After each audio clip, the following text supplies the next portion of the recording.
Hey everyone, what we're going to do today is another version of my mini preacher jig.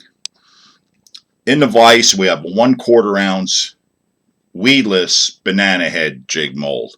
I put flat eyes on there. It's got a 3/0 owner 5313 jig hook, and the color, I don't know if you could see the shimmers. Gonna try to adjust the light. I put a filter on the camera to try to knock down some of the glare, but this is that candy gill color paint. I don't know if you could see the shimmer in that. It's a dark green, but it really is nice in person, and in sunlight, it's ridiculous. But this is going to be a bluegill pattern preacher jig. You don't see it often, and I like using this 1/4 ounce steel. It works better in my waters, and it's usually I'm fishing this in 6 to 12 feet of water is where I find it works really well. So without further ado, we're going to get started here, and I'm going to use all of 210 denier flat wax nylon thread, and we'll get our base started.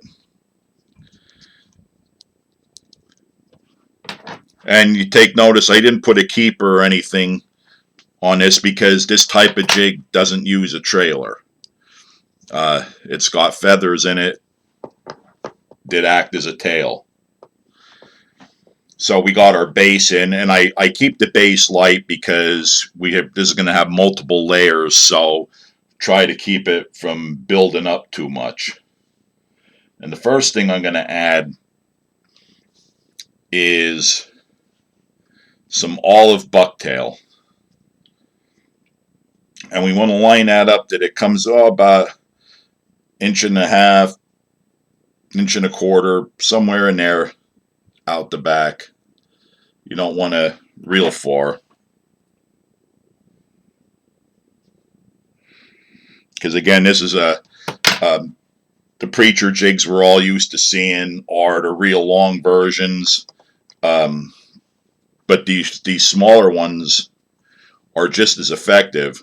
You're working secondary points, tapering points, just a little shallower water. That's all. And it works great in my area because the waters I'm fishing are pressured, so you're better off downsizing most of the time. I mean, there are times where upsizing does work, but for the most part, I'm downsizing. And all I'm doing is just working this bucktail all the way around. And then when I get it to where I want it, I'm going to tighten it down a little bit. It doesn't have to be perfect at this stage of the game. It's just, and some people do these different than I do. But I always like to have a little bit of bucktail on there, and then I'm going to add my feathers. And this is just plain orange saddle hackle, strung saddle hackle. And what I'm going to do is I'm not going to be quite on the side, and I'm not going to be quite on the bottom. It'd be like,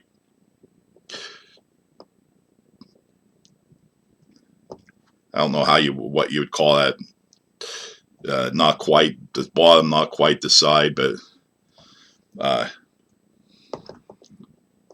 guess quarter, because there are going to be 4, so that'd be like the quarter side. I don't know. I'm not a wordsmith. If I was, I'd probably be in a desk job right about now, not counting this. So feathers tied on there. I don't want to make too many wraps because I don't want to build up the material too fast. I'm going to flip it up, and we're going to add some blue strung hackle. And depending on the orientation of your feathers, you want if there's a big curve in it, you want the curve to face in. because the idea is you don't want a ton of action. You just want basically that back end to act as a tail. You're trying to mimic a dying bait fish, even with the way you work it. You can actively jig it, you can reel it and then let it fall. I like to throw this on 10-pound line.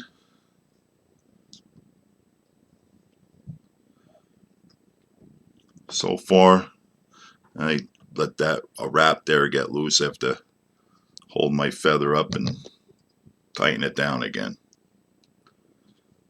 Okay. Now, flash. For flash, turn this back around. I have 4 strands of flash here. It is, I know it's hard to see, but basically it's polar flash. It's 2 strands of chartreuse and 2 strands of pearl blue, or blue pearl, depending on how they call it. I don't know. It's very subtle. And what I do with this is I make sure the length is out to the end of the feathers. Could be a little shorter, a little longer, but in that general vicinity will work.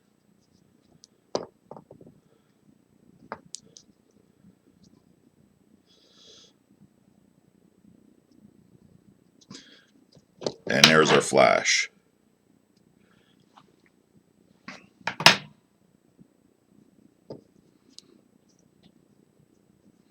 Okay, our feathers are in. Now the next thing we're going to do is we're going to take some more olive bucktail. And we'll line it up to what we already have tied in. And then I'll trim it.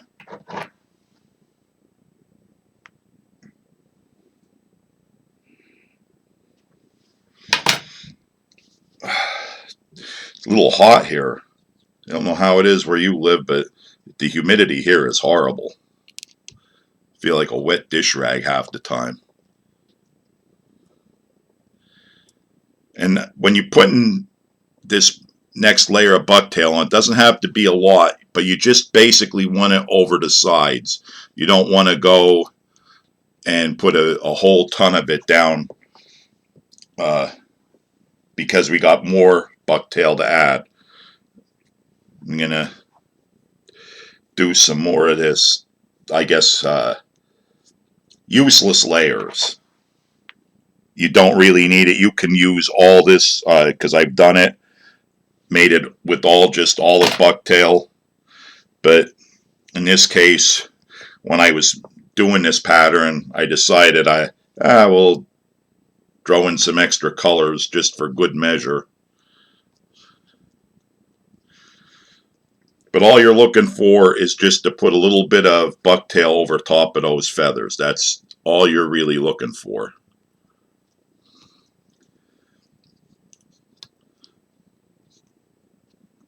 And you want to really, when you get all your bucktails both sides, start cranking down on it. Now is when you really want to get tight with it. Okay. Now we're going to go to the top. And the next color we're going to add is going to be purple. Got to see where I put it all here. I cut it ahead of time just to save some valuable minutes here. But I'll line it up with what we have, and then we'll trim it off. What makes it tough tying with this humidity is the hair sticks to you. It's sticking on my fingers. And this is just a small amount of this purple bucktail. You don't want a lot, because what you're going to do is put a couple of loose wraps, and then you're going to spread it out. It's starting to drip, go down over the sides, just as shoulders, but again, it's very sparse.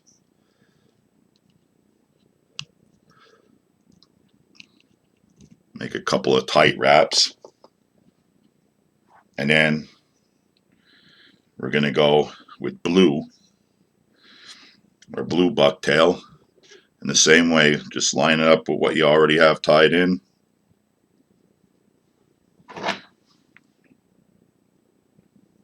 You don't want a lot because this is staying pretty much on top and it's going to blend in with the purple.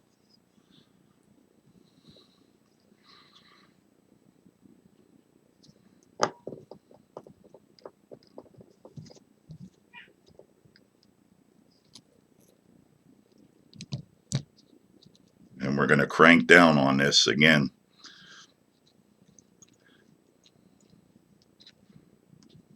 I know I've had people say to me, well, why can't you use GSP thread? Because you could really crank down on that. But that it doesn't grip bucktail real well. It's kind of slippery. I've tried it. Again, I'm one of those don't knock it till you try it types. So when I did use GSP on these originally, that's because that's how I thought. Well, that's really strong. I could really crank down on that stuff. Yeah, it doesn't like gripping. You're cranking down and you turn around and you pull the back of your jig and half the hair comes out. Well, that's where that goes. So the 210 denier, the flat wax nylon thread really grabs bucktail. It's got a little bit of stretch, and when you pull it tight, it sort of binds across that bucktail and holds really well. The last is on the bottom. We're going to add just a little bit of orange. Probably even have too much here. I could probably knock some of this back. Maybe use half of what I already have here. You don't want a lot because you got the orange feathers, so it doesn't really make a ton of difference.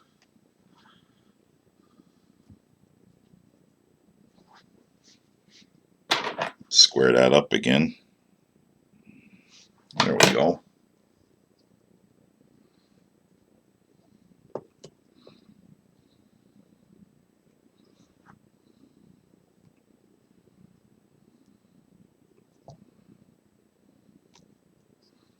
Of course, we're going to put a weed guard in here and all because we did make it weedless. I do these so many different ways depending on where I'm going to be fishing.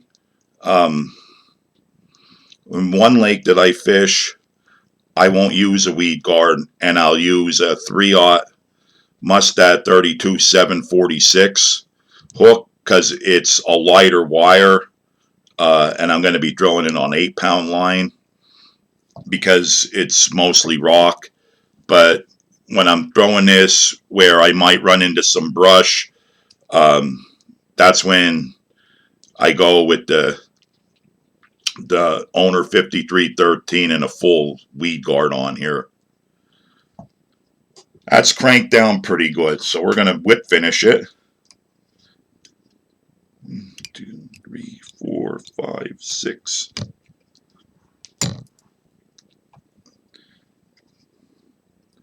2, 3, 4, 5, 6. Cinch down. We're going to get our loom water-based head cement. If you feel compelled to, you can actually put a little bit of glue or Sally Hansen's in between your layers.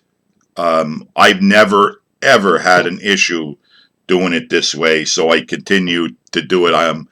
As long as you're confident in your wraps. In the beginning, when I first started tying on my own, I learned with bucktail, and one of the things that happened with the bucktail was pulling the hair out. So I learned to get it pretty tight to begin with. That over the years I haven't had any issues. So now we're going to get our Loctite super glue gel and put our weed guard in, and then I'm going to show you what we have.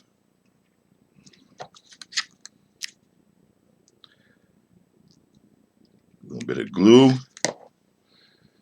I'm Gonna get her.